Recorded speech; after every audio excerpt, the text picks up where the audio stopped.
예수님이 그 귀신 들린 아이의 상태를 고쳐주시고 그 아버지에게 다시 깨끗하게 돌려주셨는데, 그 사건 이후에 다른 마을로 가셨죠.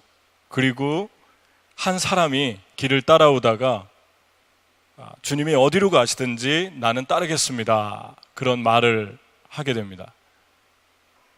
이것을 보면 이 사람이 얼마나 그 영혼이 뜨겁고 또 하나님을 위해서 얼마나 헌신된 사람인지를 우리가 알 수 있습니다. 근데 예수님께서 뜻밖의 대답을 하셨습니다. 그게 뭐냐면은, 여우도 굴이 있고 공중에 새도 집이 있는데 나는 머리 둘 곳이 없다 그랬습니다. 이 말을 잘못 우리가 오해하면 예수님이 너무 처량하다는 생각을 하셨나 보다, 집도 없고 너무 가난하고 어려우셨나 보다, 이렇게 생각할 수가 있는데 그런 의미가 아닙니다. 왜냐하면 가버나움에서 예수님이 집이 있으셨다라고 성경이 적고 있기 때문에 그렇습니다. 수일 후에 예수께서 다시 가버나움에 들어가시니 집에 계시다는 소문이 들린지라. The house, 그 예수님의 늘 들어갔다 나갔다 하던 바로 그 집이죠. 그리고 하늘의 것도 땅의 것도 또 말씀 한마디로 떡 5개와 물고기 2마리로 5,000명을 먹이는 분이신데, 그분이 가난해서 집이 없어서 이런 얘기 한 것이 아니라 하나님의 일을 하다 보면 이렇게 외롭고 힘들고 그리고 고독할 때가 있다, 그거에 대해서 말씀을 한 것이죠. 그럼 왜 이렇게 주님을 따르고자 큰 결심을 한 사람에게 힘 빠지는 소리를 했을까요? 이 사람이 동기가 주님을 따르면서 어떤 유익을 얻고자 원했다라고 하는 것을 예수님의 대답 속에서 알 수 있습니다. 예수님을 가만히 보니까 병든 자도 고치고 죽인 자도 살리고 그런 능력이 있으시니까 그 예수님 따르다 보면은 내가 좀 유익을 얻겠구나. 그런데 주목할 것은 예수님이 바로 그 자리에서 분명하게 바로잡아줬다는 거죠. 왜 그렇겠습니까? 네가 생각하는 것처럼 하나님의 일을 하면서 하나님을 따르가는 것이 그렇게 우리의 유익을 채우는 일이 아니다, 채워질 수 있는 일이 아니다, 그것을 분명하게 얘기해 준 것은, 첫 단추를 잘못 끼면은 계속 끼워봤자 다시 다 풀어야 되니까, 기초를 잘못 놓으면 집을 지을 때 다시 다 부수고 다시 지어야 되니까 아예 처음부터 가르쳐 준 것입니다. 그래서 우리의 삶에도 헌신이라고 하는 이름으로 우리가 가지고 있는 야망, 또 세상에서 유명해지고 싶은 마음, 예수님을 통해서도 얼마든지 유명해질 수 있거든요. 그래서 예수님을 통해서 어떤 위대한 일들을 이루면 특히 믿는 사람들에게 존경받고, 또 때로는 주변에 있는 많은 신실한 같은 성도가 아니어도, 같은 교회가 아니어도 사람들에게 칭찬을 받기 때문에 이러한 어떤 일을 이룬다라고 하는 그 속에서 자신이 있고 자신의 유익을 얻고 싶은 그런 욕망이 숨어 있을 수 있는데, 이러한 사람들에게 예수님이 그걸 다 관계 속에서 그리고 어떤 사건 속에서 다 주님이 들추어 내실 때가 있습니다. 그래서 여러분 혹시 그런 경험 하셨는지 모르겠어요. 주님을 위해서 일을 한다고 했는데 내가 너무 내 안에서 많이 발견되면서 자꾸 부딪히고 내 뜻대로 안 되고 사람들이 잘 안 따라주고 힘들고, 그 속에서 내가 내 속에 주님이 아니라 내가 있구나. 그럴 때 우리는 두 가지로 반응할 수 있습니다. 다시 예수님께 돌아가서 예수님, 내가 잘못 생각했습니다. 예수님처럼 예수님을 따르는 것이 이렇게 어려운 일인데 내가 내 안에 욕망들로 가득 차 있었습니다. 용서해 주십시오 하고 성장의 기회로 삼을 수 있죠. 인격이 성장하는 기회로 삼을 수 있고, 두 번째는 가치가 어려움과 외로움을 능가하게 하는 것입니다. 이 말씀을 하니까 예수님이 하기 싫은 일을 억지로 하고 있는 것처럼 들리죠. 여러분, 하기 싫은 것과 하기 싫다고 해서, 어떤 일이 너무너무 하기 싫다고 해서 힘들다고 하는 경우도 있지만, 너무 귀하고 좋은 일인데 힘들어하는 경우도 있습니다. 이 일은 참 가치 있는데 힘들다. 충분히 그럴 수 있죠. 예수님은 후자입니다. 지금 주님을 따르면서 많은 어려움이, 이런 외로움이 있지만 그래도 이 일은 가치 있는 일이다. 왜냐하면 그 다음 절에 말씀했거든요. 내 부모를, 내 아버지를 장사하고 따르게 해 주십시오 라고 하니까 예수님이 하시는 말씀이 죽은 자는 죽은 자로 장사하게 하고 너는 나를 따르라 그러잖아요. 그 말이 얼마나 무서운 말입니까? 부모보다, 가족보다 더 소중한 게 세상에 어디 있겠어요? 그런데 그거보다 더 중요한 일이 있다. 지금 예수님이 하고 있는 일에 대해서 분명한 자의식을 드러내고 있죠. 이건 너무 중요한 일이다. 너는 나를 따르라. 하나님 나라를 전해라. 예수님이 하기 싫어서 이런 말씀한 게 아니라는 것을 증명하고 있죠. 그 다음 절에 가족을 희생하고 내가 가장 사랑하는 것들을 때로는 뒤로 하고서라도 이 일을 해야 된다. 이런 가치, 이 가치에 대해서 예수님이 분명하게 생각을 하고 있다는 것입니다. 여러분은 주님을 따르면서 주님의 일을 하면서 살고 있고 또 살고 싶어 하시는데, 여러분이 하고 있는 일이 가치 있다고 생각이 되십니까? 그리고 여러분은 주님 때문에 희생하면서 따릅니까? 아니면 여러분 자신의 유익을 위해서 따릅니까? 예수님이 자신의 유익을 위해서 따르는 것에 대해서 헌신하기도 전에 분명하게 선을 그으셨죠. 왜냐하면 나중에 주님을 따르다가 분명히 외롭고 처량한 시간들이 올 텐데, 그때에 넘어지고 돌아가고 부서질까 봐 미리 선을 그으신 것입니다. 두 번째 사람이 나오는데, 조금 전에 얘기했죠. 나를 따르라.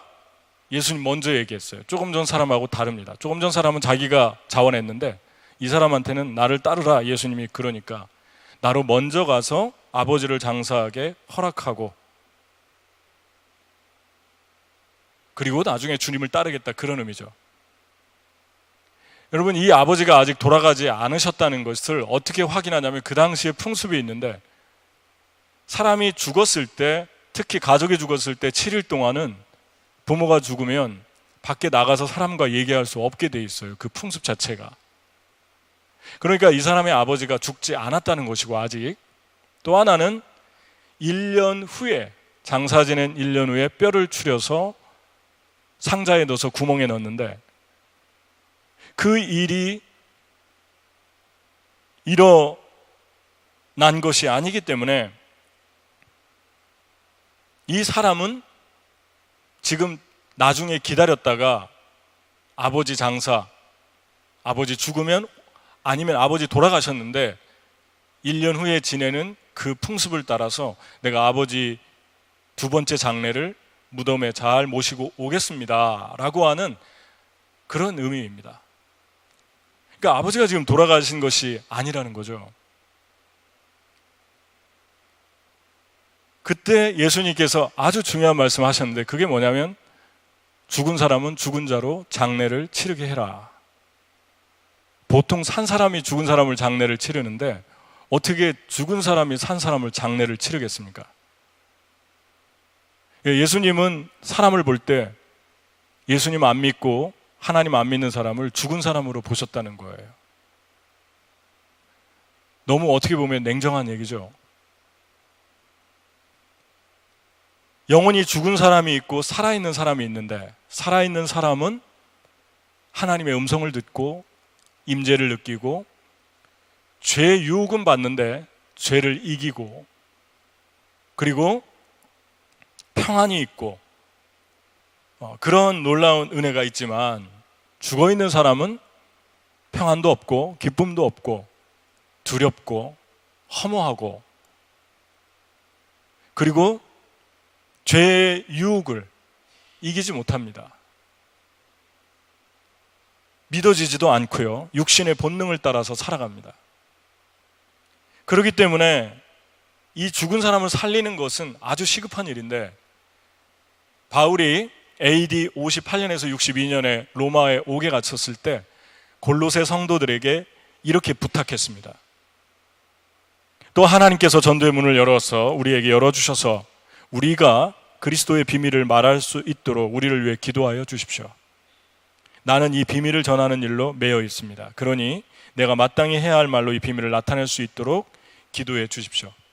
중보기도를 부탁했어요. 중보기도 부탁하는 거는 이 말씀 잘 전할 수 있게 해달라고. 근데 이 기도를 했을까요? 골로새 교인들이? 그 골로새서에 보면은 했나 안 했나 안 나와 있어요. 그럼 응답 받았을까요? 결과를 봤을 때 응답 못 받은 것 같아요. 왜냐하면 바울은 이 이야기를 하고 2년 후쯤에 순교했거든요. 로마에서 감옥에서 못 풀려나고. 그러면 기도 응답을 못 받은 거고 기도를 했다고 해도 못 받은 거고 안 한 걸 수 있죠. 하지만 한 가지 놀라운 사실은 바울이 이 편지를 쓰면서 편지를 다른 교회 라우디아 교회랑 돌려보라고 그랬는데 바울이 죽고 나서 2000년이 지났는데 지금도 이 편지를 사람들이 읽으면서 구원받고 생명을 얻고 있다는 거죠. 그러니까 바울이 전혀 그건 생각도 못한 거예요. 이게 바로 중보기도의 능력입니다. 우리 형제가 서부에서 자매랑 우리 교회 다니다 결혼한 우리 형제가 왔는데 어제 저녁에 식사하고 저희 집에 지금 머물고 계신데 주무시고 있다니까 여관 같네요. 식사하시고 나서 이제 같이 교제를 하는데 그런 얘기를 했어요. 우리 자매가, 우리 와이프가 14년 전에 우리 교회 다니면서 엄마가 은혜 받았으면 좋겠다고 기도를 했는데 그 기도를 하나님이 지금 이루어주고 계시다고. 엄마가 선교 다니고 있고 믿음이 좋아졌고 오늘 마더스데이인데 어머니에게 가장 큰 효도 중에 하나가 어머니를 하나님과 가까워질 수 있도록 기도해주고 인도해 드리는 것입니다. 아무리 많은 것들을 줘도 어머니가 하나님과 가까이 관계가 없으면 그 어머니 마음의 슬픔, 어머니 마음의 우울, 어머니 마음에 있는 그 외로움과 공허함을 아무도 채울 수가 없어요. 그렇기 때문에 우리 주님께서 우리에게 너는 부모에게 순종하라 그 말씀을 그렇게 하지 않고 주 안에서 부모에게 순종하라 그랬습니다. 네가 부모의 모든 내면의 필요를 다 채워줄 수 없기 때문에 주님만이 너의 부모를 채워줄 수 있기 때문에 주님 안에서 In the Lord obey your parents 그렇게 얘기했습니다. 주님께 기도하면 주님이 부모님 찾아가시고 은혜를 주시고 은혜 받으면 행복해집니다. 순간순간 자식만 바라보고 자식만 의지하고 왜냐하면 엄마들이 보통 자녀들 극진하게 키웠잖아요. 그러니까 자녀가 어느 순간 품에 떠나면은 그 자녀가 그리워지거든요. 그리워지고 허무하고 내가 이 아이를 이렇게 키웠는데 이제 없는 거예요, 손에. 그러니까 잘못하면은 우울하게 되고 우울증에 걸리게 되고 외롭고 자녀는 혼자 너무 잘 사는 거죠. 그리고 결혼하면 더 잘 살고 엄마 없어도 돼요. 너무 편안하게 잘 사니까. 그 마음을 누가 채워줄 수 있겠습니까? 좀 있으면 Father's Day인데 아예 Father's Day는 이 나라에서 별로 그렇게 중요하게 생각하지도 않잖아요. Father's Day는. 파더는 뭐를 해줘야 되냐면 돈을 주면 돼요. 저는 현찰을 원해요. 그럼 아주 해피해집니다. 여러분, 하나님께 우리가 나갈 때 진정한 효도 중에 가장 중요한 거는 하나님의 은혜를 받도록 배려해 드리는 거예요. 어떻게 하면 우리 엄마가 은혜 받을까? 어떻게 하면 하나님하고 더 가까워질까? 그 마음을 다해서 생각하고 기도하다 보면 아이디어가 떠오르고, 그리고 그 엄마를 위해서 무엇인가 하게 됩니다. 여러분 어머니에게 어떤 걸 드리고 있습니까? 가장 중요한 것 중에 하나가 기도입니다. 매일같이 기도해 드려야 됩니다. 2000년이 흘러도 이 기도는 계속해서 영향을 미치고 있죠. 바울을 위해 기도했던 골로새 교인들의 기도가 응답됐기 때문에 2000년이 흘러도 이 말씀이 지금까지 사람들에게 들려지고 있습니다. 살아있는 사람, 이 두 번, 지금 이제 두 번째 사람을 얘기했는데, 첫 번째 사람은 자기 유익을 구하는 사람이고, 두 번째 사람은 정반대의 사람인데, 어떻게 하면 빠져나갈까? 어떻게 하면 주님으로부터 벗어날까? 그걸 궁리하다가 생각해낸 게 바로 이 이야기였습니다. 장사하고 오게 해주세요.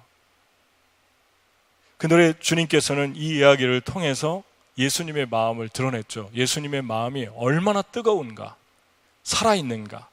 죽은 자는 죽은 자로 장사하게 하라. 이게 얼마나 긴박한 얘기인지 여러분 실감이 되지 않습니까? 이 일 후에 그 다음 장 9장 10장 1절에 2명씩 짝지어서 동네로 파송하게 됩니다. 그리고 귀신들이 항복하고 사단이 무너지고 영혼들이 구원받는 일들이 일어나는데, 이 일을 위해서 주님이 죽은 자는 죽은 자로 장사하게 하고 너는 나를 따르라, 그렇게 냉정하게 말씀을 하신 거예요. 그럼 살아있는 사람에 대해서 지금 얘기를 하는 것인데, 살아있는 사람은 하나님의 임재를 인식하고 사람을 볼 때 예수님 믿는가 안 믿는가 이것부터 생각하고, 그리고 저 영혼에게 예수님이 필요한데 이것부터 봐야 된다는 거죠. 이게 예수님의 관점입니다. 그러니까 예수님께서 아주 긴박합니다. 그리고 유혹을 받아도 말씀과 성령으로 이기고, 슬픈 마음이 들 때마다 평안함과 기쁨으로 채우고, 성령의 음성을 듣습니다. 특별히 디모데전서 6장 11절 12절 보면 5가지 살아있는 사람의 특징이 나오는데, 한번 이 말씀 한번 읽어볼까요?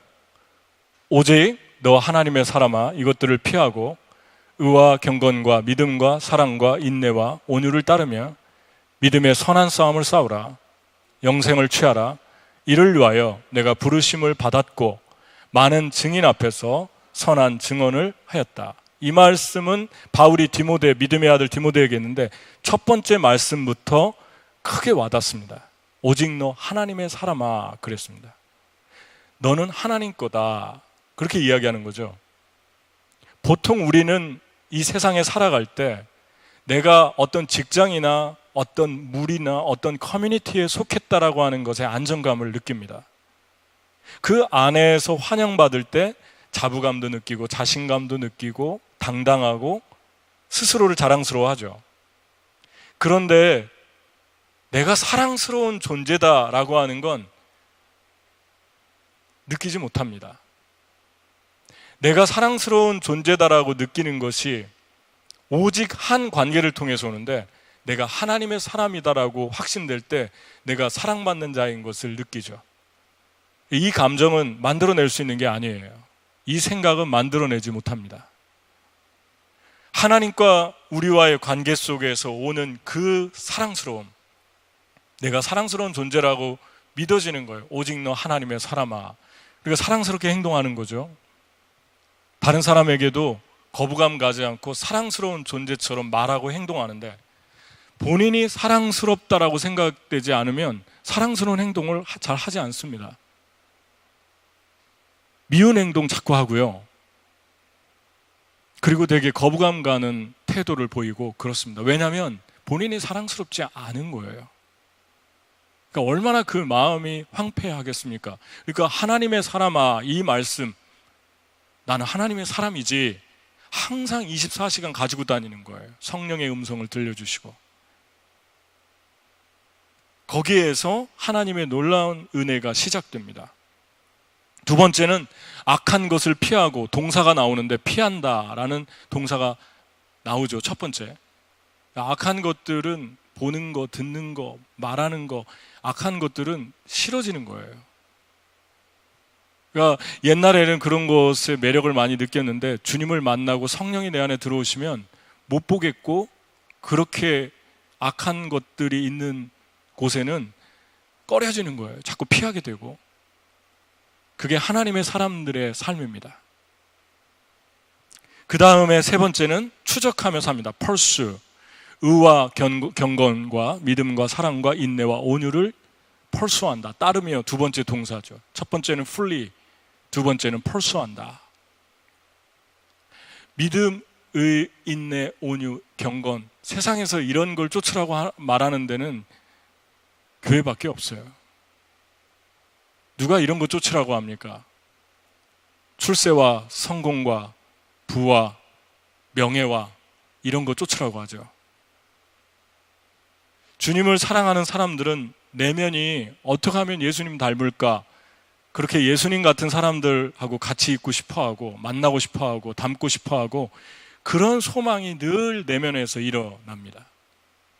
근데 우리가 이 반대의 사람들, 미워하고 당짓고 세상의 정욕과 음란과 쾌락을 쫓아가는 사람하고, 그런 사람들 보면 부럽다, 그러면은 그 사람 내면 안에 거듭났다고 볼 수 없습니다. 하나님이 없다고 생각할 수 있죠. 하나님이 우리 안에 들어오시면, 살아있으면 이러한 성격을, 이러한 인격을 닮고 싶어 하십니다.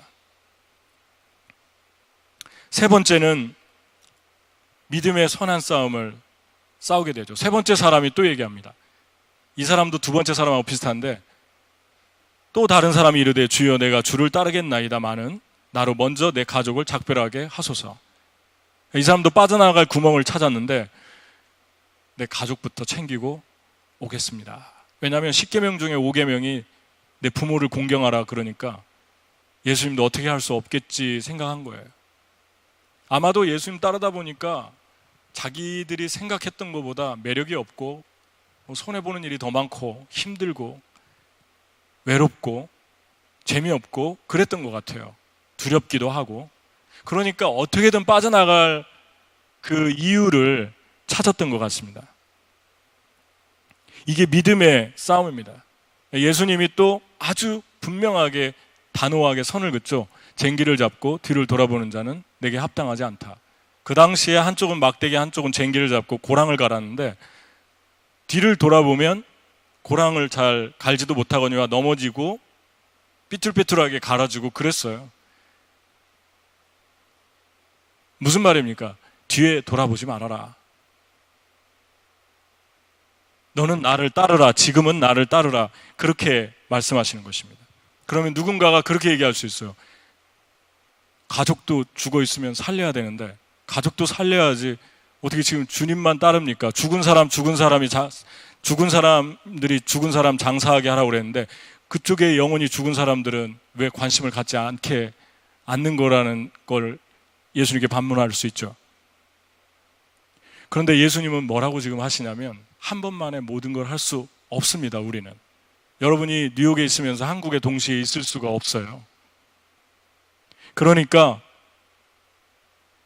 포커스 하라는 건데, 특별히 그럼 그걸 어떻게 분별하느냐? 주님이 예비해 놓은 그 시간을 쫓아가라고 하는 것입니다. Divine Appointment를, 하나님이 예비해 놓은 신실한 시간들을 놓치지 말라는 것이죠. 어제 우리 형제가 그런 얘기 했습니다. 저기 뒤에 앉아 있는데, 살다 보면은 잊을 수 없는 순간들이 우리 생애에 있는데, 저는 맨하탄에서 사역하면서 잊을 수 없는 많은 시간들이 잊을 수 없지만 잊을 수 없는 시간이 몇 개가 있는데, 그 중에 하나가 저희 형제와 함께 교회 건물을 쓸 수 없어서 나라에서 제재를 해서 학교를 비워야 되는 상태였고, 12월 달에 맨하탄을 밟으면서 너무 춘데 그 강바람이 같이 여기저기 돌아다니면서 문을 두드렸던, 학교를 다니고 건물을 다니고 우리가 여기 예배 드릴 수 있나요? 하고 했던 시간들이 있는데, 그때가 겨울방학이었던 것 같아요. 형제가 인턴 시험 보려고 겨울방학을 보내려고 했는데 하나님이 기쁜 마음으로 저와 함께 다니게 해서 보고 다녔는데, 그 순간을 저는 잊을 수가 없어요. 그런데 어제 얘기를 들었는데 더 은혜스러웠어요. 그 당시에 인턴 포기하고 인턴 공부 포기하고 그 시간에 맨하탄을 뒤지면서 저와 함께 교회를 찾았는데, 그때 하나님이 비전을 주셨고 그 비전이 지금 성취되고 있는 것 같습니다. 있습니다. 그렇게 현재 진행형으로 얘기해 주셨죠. 그게 디바인 어포인먼트를 따라가는 사람들에게 주시는 하나님의 축복입니다. 아무에게나 그런 축복이 오지 않는 것 같아요.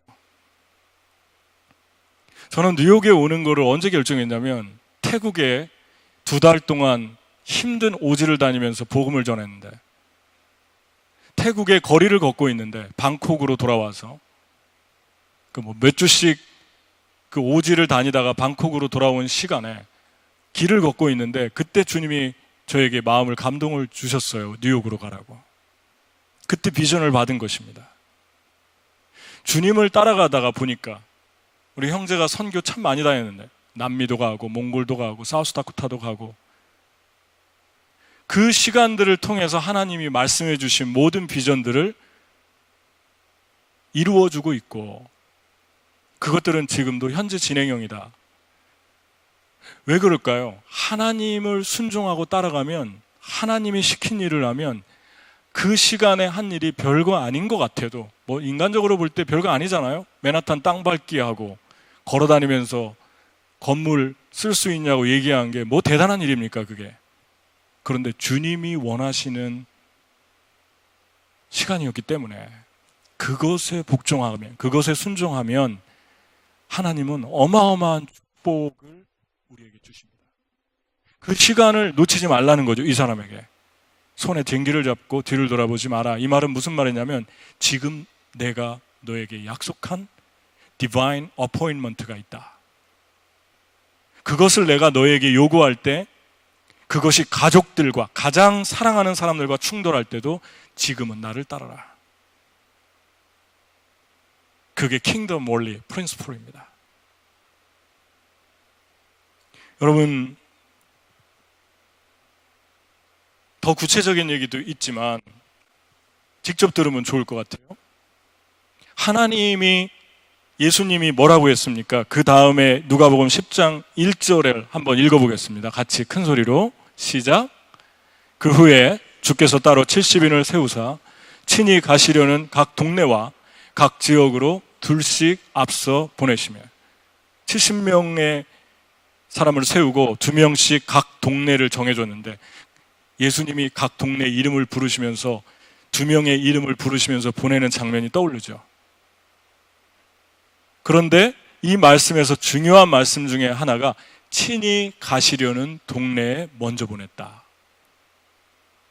그러니까 우리를 누군가를 만나게 하고 어디론가 보내고 어떤 일을 하게 할 때 그 자체가 사인이라는 거예요. 하나님이 그 다음에 오실 것이다.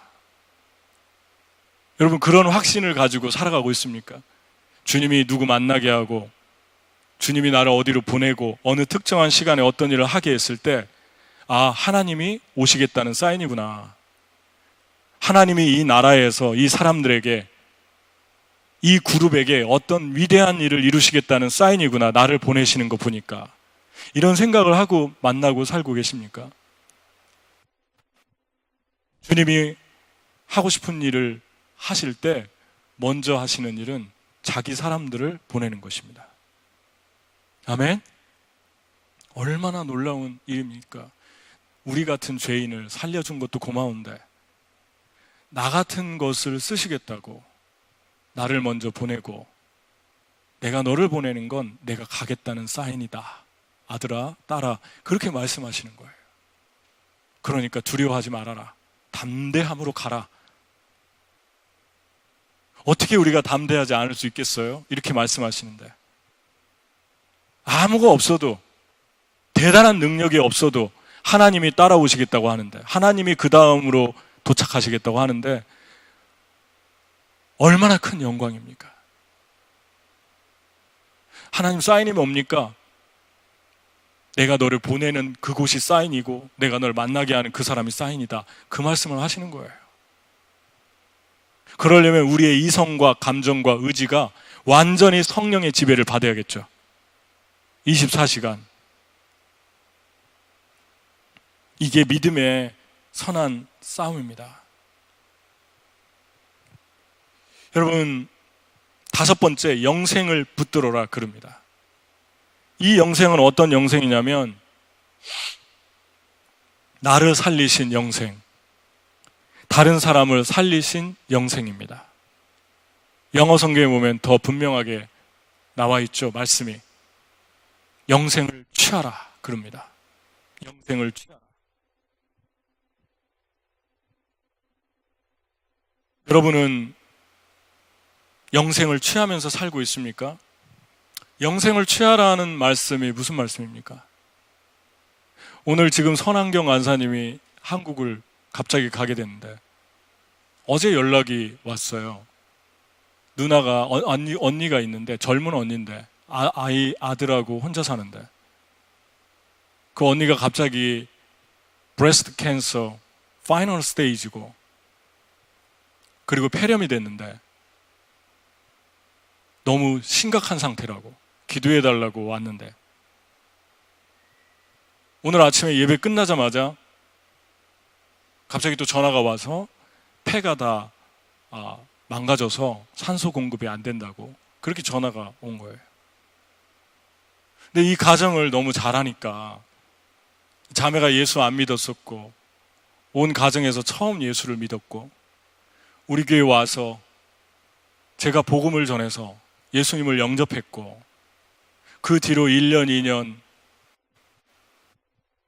주님 닮아가면서 빠르게 성장했고, 그러면서 늘 가족을 위해 기도했는데, 그 가족 중에 한 명 조카가, 둘째 언니의 조카가, 어린 조카가 뉴욕을 방문한 사이에 처음으로 그 가정에서 예수님을 두 번째로 영접하고, 이 자매 다음에 저희 교회에서 세례를 받고, 그 조카가 사우스다코타에 선교를 가고 몽골을 가고 집에 가서 엄마한테 전해가지고 엄마가 교회를 가고,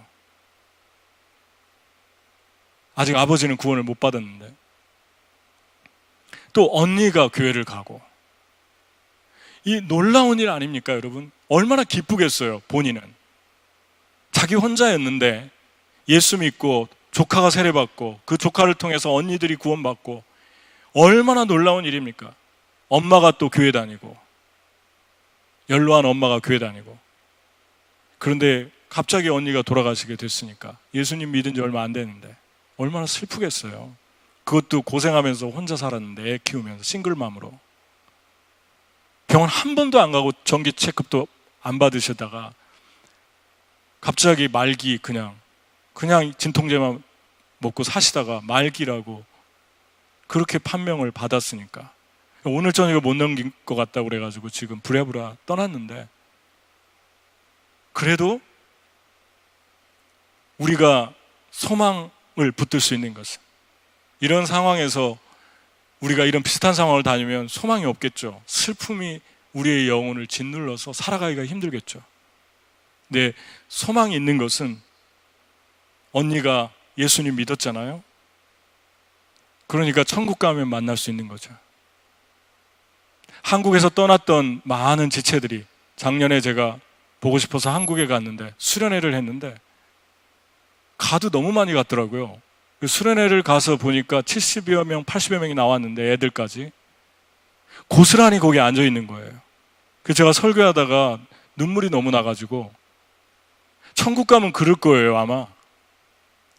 저와 여러분이 다 떠난 줄 알았는데, 영원히 이별한 줄 알았는데 고스란히 거기에 있는 거예요. 다 그때의 그 감격은 얼마나 클까?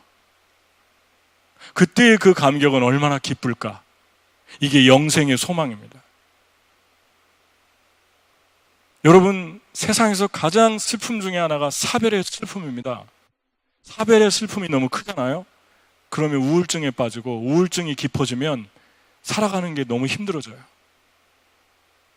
하루하루가 너무너무 힘듭니다. 저도 경험을 좀 해봐서 알아요.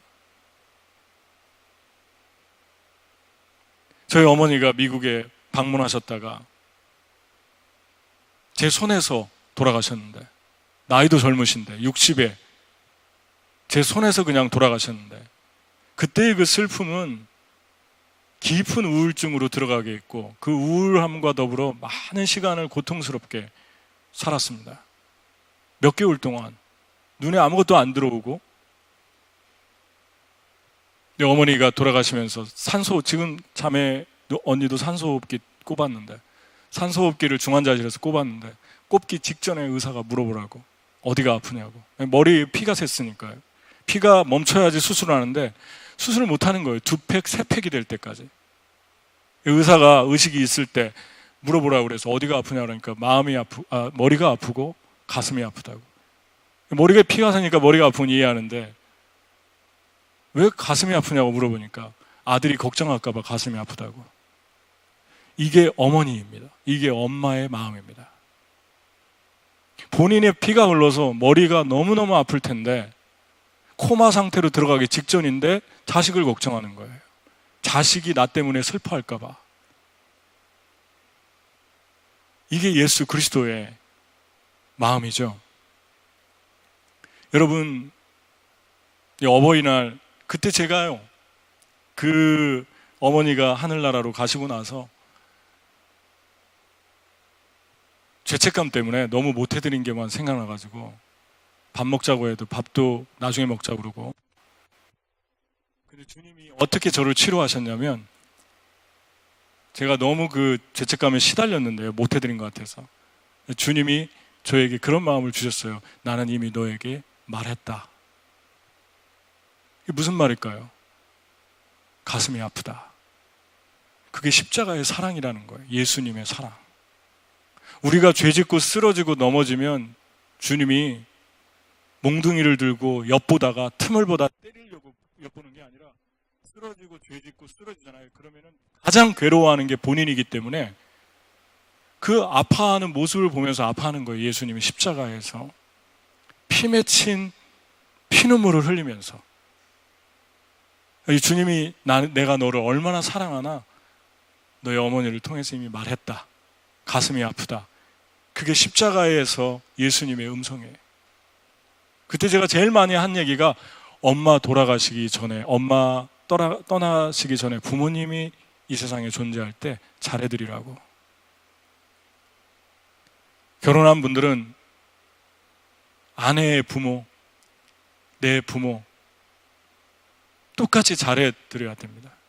저희 부모님이 마지막 제 어머니 돌아가시고 아버지 돌아가시고 저는 이제 아무도 없는데, 그때 더 결심을 하게 된 것 같아요. 아, 아내의 부모에게 잘해야겠구나. 아직 기회가 남아있구나. 지금도 그렇게 잘해드리지 못하지만 그때 다짐을 한 것 같아요. 내 부모는 없지만 아내의 부모한테 잘해드려야겠구나. 내 부모보다 더 소중하게 잘해드려야겠구나. 여러분, 무슨 얘기하다 여기까지 왔는지 모르겠지만, 저는 여러분과 제가 영생을 매 순간 붙들면서 살았으면 좋겠어요. 아멘. 영생을 매 순간 소망이 있다. 죽어도 살겠고 그랬잖아요. 나를 믿는 자는 죽어도 살겠고. 다 살아있어요. 그대로 남아있어요. 그러니까 여러분이 소망을 가지고 살아야 됩니다. 특히 오늘 어버이날, 마더스데이인데, 부모들이 나이 들고 늙으면 자신감이 없어지기 때문에, 자격지심이 많이 들기 때문에 연락을 하려고 해도 자식이 싫어할까 봐 눈치 보면서 연락하거든요. 연락하기 전에 여러분이 미리 연락하셔야 되고, 필요한 거 달라고 잘 하지도 못하시고 그럽니다. 필요한 거 달라기 전에 빨리빨리 돈 붙이고 이렇게 해야 돼요. 선물 붙이고. 왜냐하면 우리의 세월은 그렇게 길지 않습니다.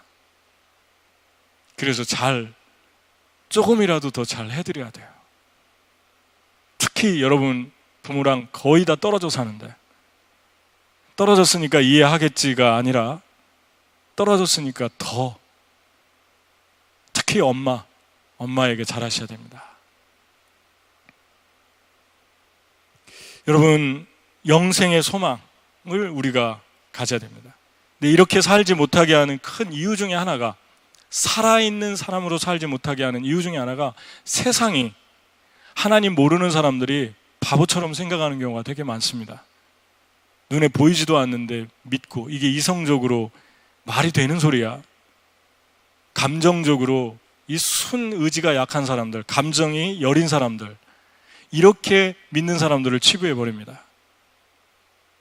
여러분, 하나님이 사람의 이성과 감정을 주었고, 그 이성과 감정은 참 아름답습니다. 사람이 이성적으로 생각한다는 것은 참 멋진 일이죠.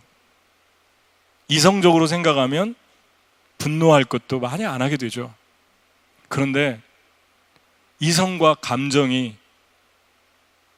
죄로 타락했다는 사실은 잊지 말아야 돼요. 내 이성, 내 감정 정확하지 않아요? 하나님의 말씀으로 채우지 않으면 이성과 감정이 하나님이 돼서 우리를 올가맵니다. 독일의 히틀러는 우생학을 믿었는데, 게르만족은 우월하고 유대인들은 열등하다, 그런 사람들은 무조건 죽여야 된다, 그래서 죽였는데, 이 사람에게 영향을 준 사람들이 이성주의자들이었어요. 대표적으로 찰스 다윈 같은 사람들, 헤겔의 철학, 공산주의의 창시자들이 헤겔에게 많이 영향을 받았죠. 무신론자. 그런데 이런 사람들의 철학을 더듬어 올라가면 이성주의의 시조가 되는 사람이 토마스 아퀴나스, 14세기에 캐톨릭의 수사에 있으면서 철학자고 사상가였는데, 이 토마스 아퀴나스가 하나님을 사랑했는데 무서운 실수를 한 게 뭐냐면, 인간의 이성이 하나님하고 동등하다라고 얘기를 한 거예요. 이건 어떠한 타락을 초래했냐면, 인간이 이성적으로 만들어낸 이론과 학문과 모든 세상의 것들이 하나님의 동등한 위치에 설 수 있다, 진리가 될 수 있다.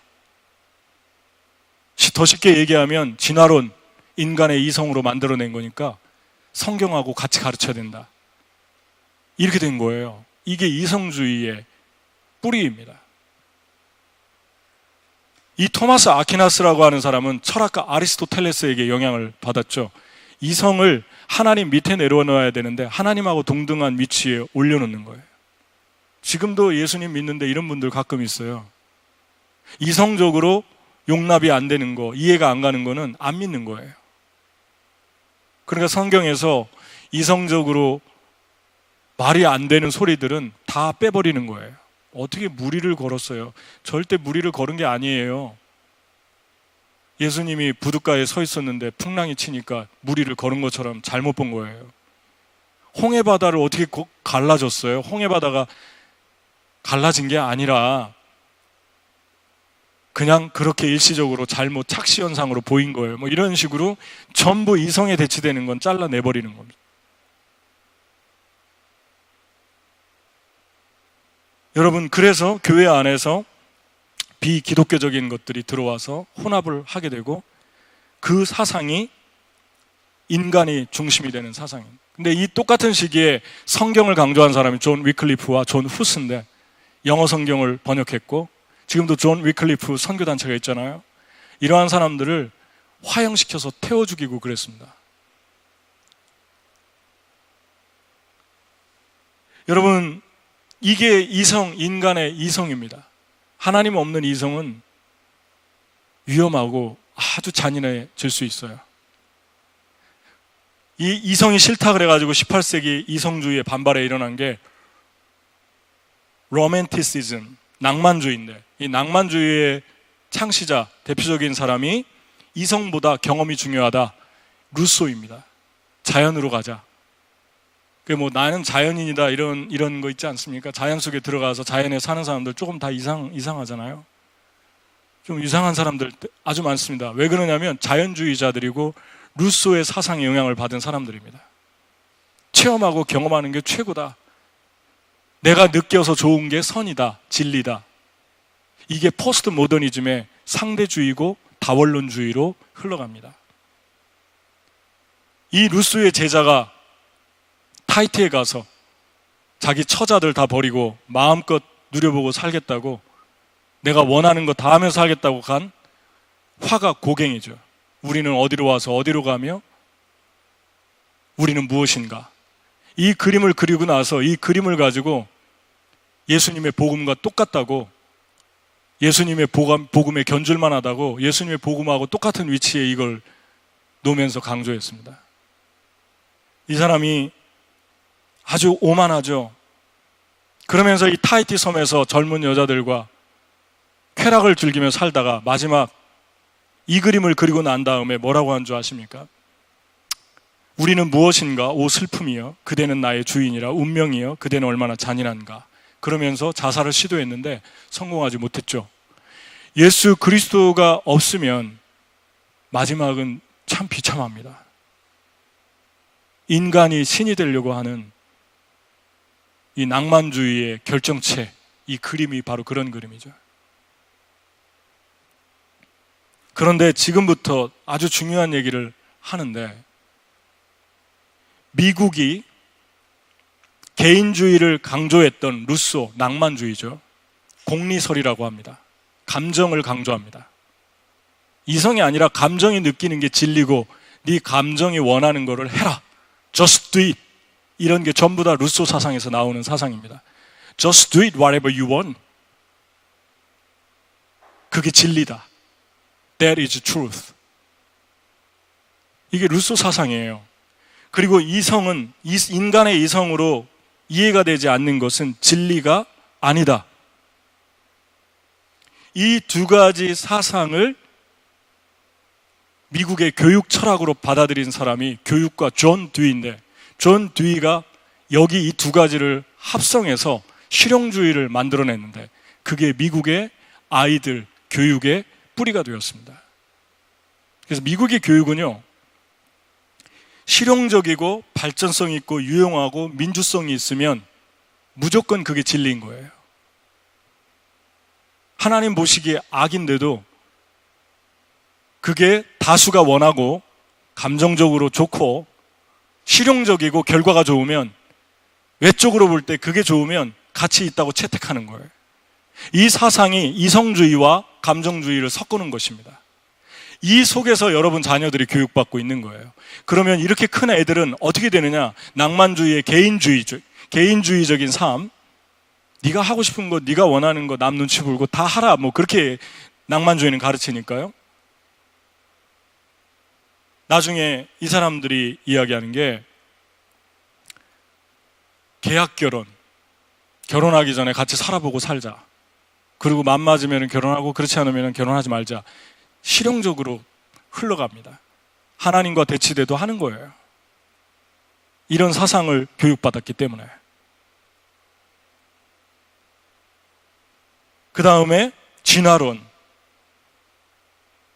그 다음에 좋은 직장, 좋은 사업체, 너에게 좋은 행복을 가져다 주고 편안하게 살 수 있게 해주고 너에게 실용적이 되고 편안하면 그 다 하라는 거죠. 그게 진리라는 거죠. 그러니까 교회도 진리인가 아닌가는 필요 없어요. 교인 수가 몇 명이고 건물은 어떻고, 그 다음에 사람들이 그런 교회를 모델로 삼았느냐, 재정 상태는 어떻냐. 재정이 많으면 진리예요. 이 프로스페리티 복음이, 이 가스펠이 어디서 나왔냐면 존 듀이의 실용주의 사상에서 나왔는데, 존 듀이의 실용주의 사상은 애리스토텔레스와 루소, 낭만주의와 이성주의의 합성된 결정체입니다. 이런 곳에서 여러분 자녀를 보내가지고 교육을 시키는데 이들에게 가르쳐야 될 것이 무엇입니까? 영원한 것이 있다. 겉으로 드러난 화려함보다, 출세보다 더 중요한 것이 있다. 그것을 계속해서 주입시켜주고 교육시켜주지 않으면 여러분의 자녀는 소망이 없습니다. 이 땅에서 대단한 교육을 받아도 영어를 잘하고 언어를 몇 개씩 구사하고 높은 연봉을 받아도 이러한 영원한 가치를 붙들지 않으면, 주지 않으면 그들은 지극히 개인적이고 이기적이고 자기밖에 모르는 아주 교만하고 우월감과 열등감을 오가는 유치한 상태에 머물면서 평생을 마치게 됩니다. 가장 불행한 건 그 아이들이에요. 왜냐하면 성경하고 정반대의 삶을 사니까 내면이 얼마나 공허해지겠습니까? 여러분, 얼마 전에 또 컬럼바인 대학교에서 1990년도입니까? 그때 있었던 총기 사건에서 또 얼마 떨어지지 않은 곳에서 또 사고가 나서 또 총을 쐈잖아요. 왜 그렇습니까? 이렇게 살기 좋은데, 이렇게 편안한데 하나님의 성경을 다 거두어서 추방시키고 학교에서 이 사상으로 근간을 삼아서 교육을 하기 때문에 아이들의 내면이 진리로 채워지지 않은 거죠. 그 결과를 우리가, 내 옆에 있는 사람들이 받고 있는 것입니다. 그 진리를 주고 그 내면을 채울 수 있는 건 교회밖에 없고 성경밖에 없습니다. 선교해야 되고 지독히도 보수적으로 말씀을 믿어야 되고 그 말씀을 깊이 믿어야 되고 해석해줘야 되고 가르쳐줘야 됩니다. 그렇지 않으면 그리스도인은 소망이 없어요. 그래서 70%가 넘는 미국의 그리스도인들을 향해서 데이빗 왓슨이라고 하는 하나님의 사람이 디사이플십이라는 제자도에서 이렇게 얘기했습니다. 서구의 몰락은 서구의 기독교가 그리스도의 제자가 된다는 제자도를 무시했기 때문이다. 교회 다니는 것보다 더 중요한 게 예수님 제자 되는 거예요. 예수님 제자 되는 건 무엇입니까? 예수님처럼 사는 거예요. 그러려면 그 내면의 진리가 있어야 됩니다. 여러분 감정, 위성, 이성 훌륭하지만 여러분 감정, 이성 가지고 하나님 앞에서 교만하면 안 됩니다. 여러분 감정, 이성 아무것도 아니에요. 여러분 이성 대단히 강해도 어려운 일 당하면 그 감정에 하루아침에 KO 펀치를 얻어맞고 쓰러집니다. 여러분 감정 아무리 강해도 여러분 삶에서 납득되지 않는 이성에 걸리면 완전히 그 감정 메말라지면서 사랑을 줄 수 없는 상태로 전락해버립니다. 이게 인간의 이성과 감정인데 함부로 주님 앞에서 이성 운운하고 감정 운운하면서 교만하지 말라는 얘기입니다.